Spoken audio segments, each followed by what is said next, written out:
बिस्मिल्लाहिर्रहमानिर्रहीम, अस्सलाम वालेकुम। प्रोग्राम सब्ज़ इनकलाब में खुश आमदीद। मैं हूं आपका होस्ट मोहसिन कमर। नाज़रीन, आप जानते हैं कि प्रोग्राम सब्ज़ इनकलाब में हम बात करते हैं कि पाकिस्तान में जो तवानाई का बहरान है उस पर किस तरह से काबू पाया जा सकता है। यूजली हम बात करते हैं कि जो अल्टरनेट एनर्जी के रिसोर्सेज हैं एंड इन पर्टिकुलरली जो ज़राअत से मुंसलिक हमारे रिसोर्सेज हैं उनकी मदद से किस तरह से तवानाई हासिल की जा सकती है। आज के प्रोग्राम में हम इस पर बात करेंगे, लेकिन उसके साथ साथ एक इंतहाई जो अहम टॉपिक होगा आज के प्रोग्राम का वो ये है कि पाकिस्तान में जो तवानाई मौजूद है, जितनी भी बिजली इस वक्त मौजूद है, क्या उसको एफिशिएंटली इस्तेमाल किया जा रहा है?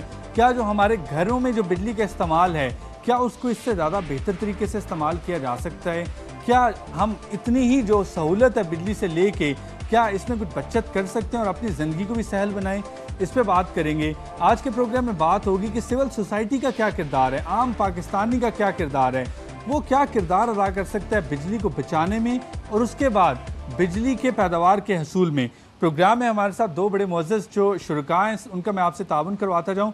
प्रोग्राम में सबसे पहले हमारे पास तशरीफ़ रखते हैं ब्रिगेडियर आगा अली हसन साहब, जो कि सिविल इंजीनियर भी हैं और सबसे बढ़ के ये बड़ा क्लोजली रिसर्च करते हैं जो पाकिस्तान में बिजली के बहरान पाया जाता है उस पर पैशनेटली परसू करते हैं। बिजली के ओवरऑल जितने भी एनर्जी से रिलेटेड जितने भी डायनामिक्स हैं उस सारे को बड़ा पैशनेटली परसू करते हैं।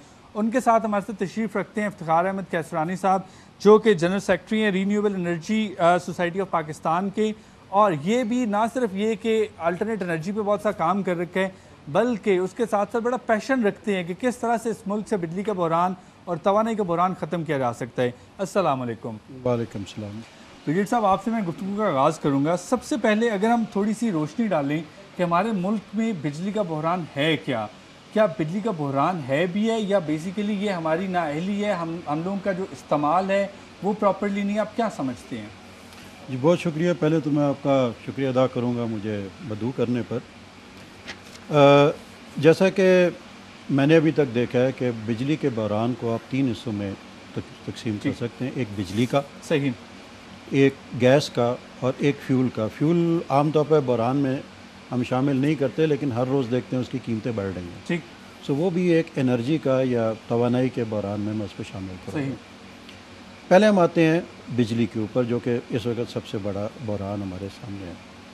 आप सबको मालूम है कि हमारे यहाँ जो जो रिक्वायरमेंट है इस वक्त वापडा के कुछ फिगर्स के मुताबिक वो तकरीबन 22,000 मेगावाट्स है। ठीक, लेकिन जो हमने इंस्टॉल की हुई है वो है तकरीबन 20,000 मेगावाट। ठीक, लेकिन मुख्तलिफ़ वजूहात, जिसमें से कुछ इक्विपमेंट पुराने हैं या कोई और वजूहात हो सकती हैं, आज तक जो आजकल के दिनों में जो लेटेस्ट उन्होंने प्रोड्यूस किया है वो 14,500 मेगावाट तक प्रोड्यूस किया है। सो आपका जो डिमांड है, रिक्वायरमेंट है, वो है 22,000 और आप मैक्सिमम प्रोड्यूस कर सके हैं 14,500। ठीक है जी।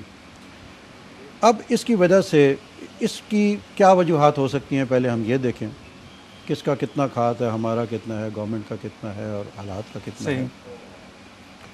तो वो मेरा ख्याल है पहले हम प्रॉब्लम को आइडेंटिफाई करें। मेरे नज़दीक जो एक्चुअल जो हमारे पास अवेलेबिलिटी में जो कमी है उसका तकरीबन 25 से 30% जो है वो चला जाता है चोरी में, वो चला जाता है लाइन लॉसेस में, ठीक, और वो चला जाता है फॉल्टी डिस्ट्रीब्यूशन सिस्टम में।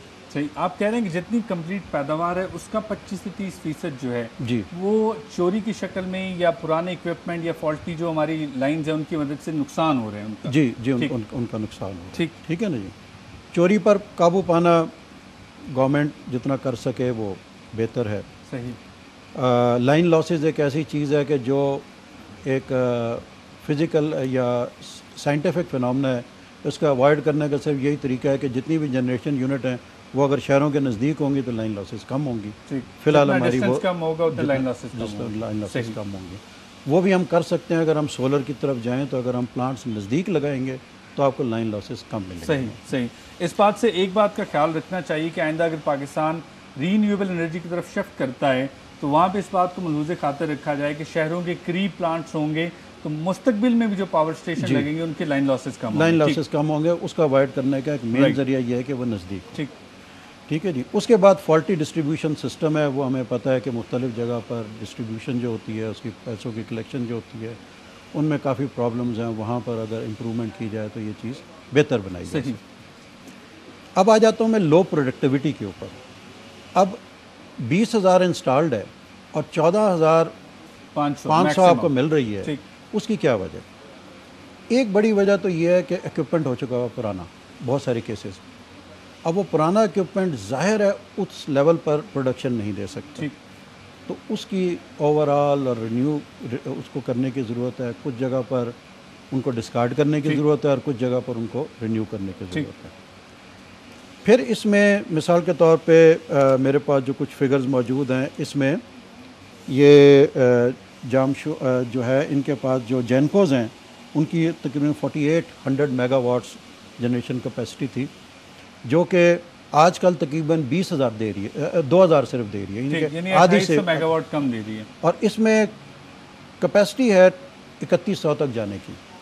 اب یہ آپ کس طریقے سے کر سکتے ہیں، یا آپ اس کے ایکوپمنٹ کو ٹھیک کر سکتے ہیں. ایک ریزن یہ ہو گیا کہ ہمارے پاس جو ایکوپمنٹ ہے جو ایک ڈفرنس آ رہا ہے تقریباً 5,500 انسٹالڈ کیپیسٹی سے بھی کم پروڈکشن ہو رہی ہے، وہ ایک اس میں میجر ریزن یہ ہے کہ ہم لوگوں کا ایکوپمنٹ بیسیکلی سپورٹ نہیں کرتا.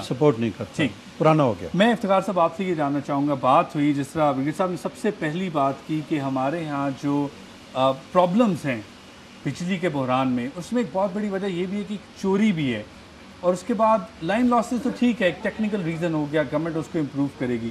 چوری کے لیے گورنمنٹ تو نہیں کرتی ہے لوگوں کو چوری کرنے کے لیے، ہم لوگ بجلی چوری کرتے ہیں، نتیجتاً امبیلنس کریٹ ہوتا ہے، اور آپ کے سامنے بجلی کا بحران کتنا بڑھ چکا ہے.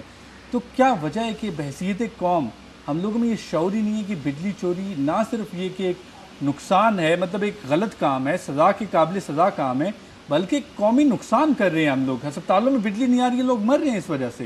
تو آپ کیا کہیں گے، ہم لوگ بحیثیت قوم کیا اتنی بنیادی چیزیں بھی نہیں سمجھ پا رہے ہیں؟ بسم اللہ الرحمن الرحیم. محسن، سب سے جو بڑا ہمارا المیہ ہے کہ پاکستان کے اندر جب بھی ہم اس طرح کے بہت سارے اور سوشل کرائمز ہیں، جب بھی ہم ان پہ بات کرتے ہیں، ہمارے پروگرام میں بہت سادہ اور عام فہم آپ کا ذمہ دار یا کسان کے سمجھنے کے لیے، کسان یا ایک عام گھریلو صارف اس تمام عمل سے متاثر ہو رہا ہے. اس میں گورنمنٹ کے تمام ذمہ داران، جن لوگوں کے ذمے یہ ہم ایکسپیکٹ کرتے ہیں ان کی ڈیوٹی تھی، جن کی ذمہ داری بنتی تھی کہ وہ لوگ اپنا پازیٹیو رول پلے کرتے، انفارچونیٹلی وہ نہیں ہوا ہے. پاکستان میں سول سوسائٹی کے کردار کو، جہاں تک سول سوسائٹی کی ریپریزنٹیشن کی بات ہے یا اس کی نمائندگی کرتے ہوئے، آج تک ہمارا پرابلم یہ ہے کہ ہم نے سول سوسائٹی کے رول کو بحیثیت کردار تسلیم ہی نہیں کیا ہے. جب آپ پبلک اوپینین بلڈ کر، دنیا میں کوئی سول سوسائٹی جیسی چیز پائی جاتی ہے کیا جو ترقی یافتہ قومیں ہیں، کیسی کوئی مثال پائی جاتی ہے؟ چونکہ آج جس موضوع پہ بات کر رہے ہیں، یہ بات کر رہے ہیں کہ ایک عام شخص کا کیا کردار ہو سکتا ہے الیکشن سے لے کے اس کے بعد پروڈکشن تک، بجلی پیداوار تک، اور گھر میں بجلی چوری کو روکنے سے لے کر ایفیشینٹ یوزیج تک کیا کردار ہو سکتا ہے. کیونکہ دنیا میں کوئی سول سوسائٹی جیسی چیز پائی جاتی ہے جس کی وجہ سے ملک ترقی کرتے ہیں. میں چاہوں گا یہ ناظرین کو بتائیے. مثلاً کبھی بھی کمیونٹی یا آپ اپنے لوگوں کو شامل کیے بغیر کوئی بھی ٹارگیٹ اچیو نہیں کر سکتے ہیں. یہ میری ایک بحیثیت سول سوسائٹی ریپریزنٹیٹیو میری ایک چھوٹی سی وہ ہے. اسی پروگرام کے تحت پاکستان میں جب ہم نے رینیویبلز پہ کام کرنا شروع کیا، آلریڈی یہاں پہ بہت سارے گورنمنٹ ایجنسیز کام کر رہی تھیں، لیکن اگر آپ تھوڑا سا بھی ریکارڈ اٹھا کے دیکھیں تو کسی بھی طرح کی کوئی اچیومنٹس نہیں تھیں. ہم لوگوں نے پہلی دفعہ اس پروگرام کو، اس کے 2 سیگمنٹ بنائے بیسیکلی. ایک سوشل سپورٹ پروگرام تھا جس کے تحت ہم لوگوں کے پاس ان کے بنیادی حقوق کے لیے یا ان کے بنیادی مسائل کے حل کے لیے پہنچے. ایک بڑے آبجیکٹیو کو حاصل کرنے کے لیے جب ہم نے فلڈ میں لوگوں کو جا کے ان کے ساتھ کام کیا، تب ہم نے اپنا بتایا ہے کہ we are from renewable energy society. تو آپ ٹارگیٹس کو اچیو کرنے کے لیے این جی اوز کا جو رول ہے یا جو سول سوسائٹی کا رول ہے، آپ کا یہ کہنا ہے کہ گورنمنٹ سیکٹر نے وہ اچیو نہیں کیا جو کہ ایک سول سوسائٹی نے جو ایک سوسائٹی فارم کی رینیویبل انرجی کے حوالے سے آپ لوگوں کی اچیومنٹ زیادہ بہتر رہیں. की पॉइंट्स क्या हैं, success, where success lies basically, what do you think कि सिविल, मैं ये इसलिए जानना चाह रहा हूँ या इसलिए लोगों तक ये बात पहुँचाना चाह रहा हूँ कि जो हुकूमती नुमाइंदगान इस वक्त ये प्रोग्राम देख रहे हैं वो ये तो ज़रूर कहते हैं कि आवाम की मदद के बगैर, आवाम के बगैर हम कुछ नहीं हैं। बदकिस्मती से हमारे अमाल में ये चीज़ नज़र नहीं आती है। मैं चाहूँगा कि की पॉइंट्स क्या थे, लोग किस तरह से कंट्रीब्यूट करते हैं। मसलन लोगों का दुख दर्द उनके दरमियान मौजूद रह के महसूस किया जा सकता है, जिसको हम ग्रॉस रूट लेवल प्रेजेंस का नाम देते हैं। ठीक, जब तक आप तो आप ये कहते हैं कि बिजली की अगर हमने मसाइल को हल करना है तो जब तक इसकी किल्लत का ये रहनुमा भी सामना नहीं करेंगे, जब तक इनके घरों में भी 14-14 घंटे लोड शेडिंग नहीं होगी, शायद ये भी जो जिस तरह की बात कर रहे हैं आगा हसन साहब, ये भी इन चीज़ों पे अमल शायद नहीं कर पाएँ। तो ये साहब आपसे मैं ये जानना चाहूँगा, जिस तरह हम बात कर रहे थे कि इक्विपमेंट को इम्प्रूव करने की ज़रूरत है, इक्विपमेंट जब तक इम्प्रूव नहीं होगा तब तक शायद हम लोग अपने जो ये प्रोडक्टिविटी है इसको बेहतर नहीं कर सकते हैं। कितना मुश्किल है ये सारे का सारा अमल? क्या फाइनेंशियली पाकिस्तान इस बात का मुकम्मल हो सकता है कि इक्विपमेंट को अपग्रेड किया जा सके आने वाले चंद सालों में? लेकिन जी ये प्रोसेस अभी शुरू हुआ है। ठीक, और जिस तरह मेरी इत्तला के मुताबिक जाम शोरों के में पावर प्लांट्स को उन्होंने स्टार्ट किया हुआ है। ठीक, मिसाल तौर पर वहाँ पर जो एक वो काम कर रहे हैं कि वो जो बॉयलर्स हैं, बॉयलर्स को जो है ना ज़्यादा एफिशिएंट बनाने के लिए पहले वो फर्नेस ऑयल पे थे, ठीक, उनको कोल के ऊपर कर रहे हैं। ठीक, एक और प्रोसेस करने की कोशिश कर रहे हैं कोल की स्लरी बना के, ताकि बॉयलर ना रिप्लेस करने पड़े, कम खर्च हो, तो वो उसको कर रहे हैं। सही। तो प्रोसेस इज़ ऑन।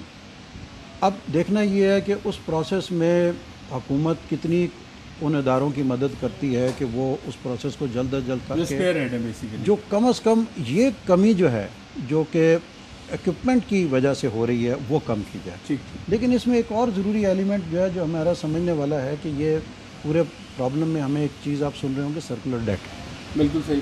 वो एक बड़ा मेजर पार्ट अदा कर रहा है। ठीक, उसके लिए एक चीज़ समझनी ज़रूरी है कि सर्कुलर डेट शुरू कहाँ से हुआ। अगर आप देखें तो हमारे जो जितने भी सिस्टम्स हैं उनमें एक बहुत बड़ा इम्बैलेंस है। हाइड्रो सबसे सस्ता होता है जो कि तकरीबन 1.5 से 2 रुपए यूनिट होता है। ठीक, और जो फर्नेस ऑयल के ऊपर या उनके ऊपर होता है वो तकरीबन आपका 22 से 25 रुपए यूनिट तक आपको कॉस्ट करता है। सही। कहाँ 2 रुपए और कहाँ 22 से 25 10 रुपए। इसके दरमियान आ जाता है नेचुरल गैस 7 से 8 और जो विंड है वो 12 से 14 के करीब ये चलती है। ठीक, अब आपकी प्रोडक्शन कॉस्ट जो है, अगर आप बैलेंस अपना देखें तो आपका हाइड्रो जो है वो 1/3 है। सही।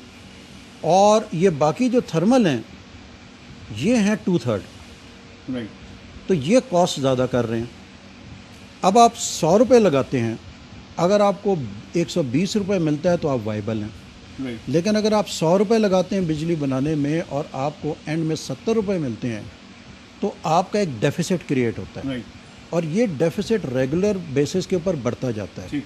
आज कहीं से आपके पास पैसे आ जाएं और आप ये सारा सर्कुलर डेट क्लियर कर दें। पॉइंट है, मैं चाहूँगा हम यहीं से स्टार्ट करें। यहाँ पे ब्रेक का वक्त हो रहा है नाज़रीन, यहाँ पे हम छोटा सा ब्रेक लेंगे और ब्रेक के बाद जब आएंगे तो हम इस पर बात करेंगे कि क्या जो हम लोग घर बनाते हैं या घरों में जो हम लोग डिवाइसेस इस्तेमाल करते हैं, क्या उनकी मदद से भी उनको अगर थोड़ा सा बेहतर कर दिया जाए तो क्या उनकी मदद से बिजली को बचाया जा सकता है? ये सब कुछ एक छोटे से ब्रेक के बाद।